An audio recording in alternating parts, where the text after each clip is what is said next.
বিএনপির চেয়ারপারসন ও সাবেক প্রধানমন্ত্রী বেগম খালেদা জিয়া আর নেই। ইন্না লিল্লাহি ওয়া ইন্না ইলাইহি রাজিউন। মঙ্গলবার সকাল ৬টার দিকে রাজধানীর এভার কেয়ার হাসপাতালে চিকিৎসাধীন অবস্থায় তিনি মারা গেছেন। তার বয়স হয়েছিল ৮০ বছর।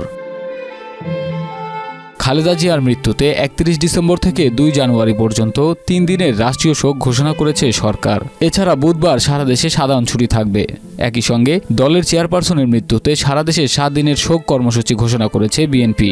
এই সময় দোয়া ও কোরআন খতম হবে। শিয়া বাটার ও ভিটামিন ই সমৃদ্ধ লিলি বিউটি সোপ, তারুণ্যময় উজ্জ্বল ত্বকের জন্য। এদিকে খালেদা জিয়ার মৃত্যুতে দেশের প্রধান উপদেষ্টা সহ বিভিন্ন রাজনৈতিক দলের নেতাকর্মীরা শোক জানিয়েছেন। এছাড়াও বহির্বিশ্বের বিভিন্ন দেশের রাষ্ট্রপ্রধানরা খালেদা জিয়ার মৃত্যুতে শোক জানিয়েছেন।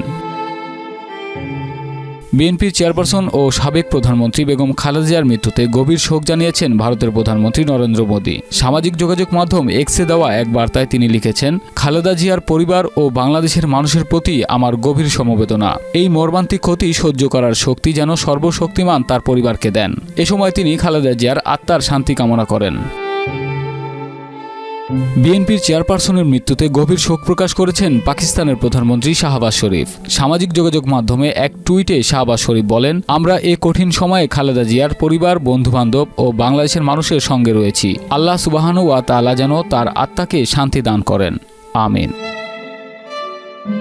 খালেদা জিয়ার মৃত্যুতে শোক জানিয়েছে চীন।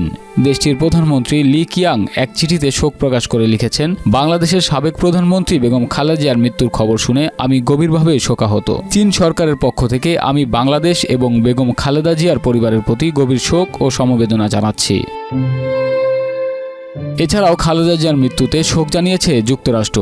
ঢাকাস্থ মার্কিন দূতাবাসের এক্সে শোক বার্তায় বলা হয়, সাবেক প্রধানমন্ত্রী বেগম খালেদা জিয়ার মৃত্যুতে গভীর শোক প্রকাশ করেছে মার্কিন যুক্তরাষ্ট্র। খালেদা জিয়া তার দেশের আধুনিক ইতিহাস গঠনে গুরুত্বপূর্ণ ভূমিকা পালন করেছেন এবং তার নেতৃত্ব বাংলাদেশের উন্নয়নকে এগিয়ে নিতে সহায়ক ভূমিকা পালন করেছে।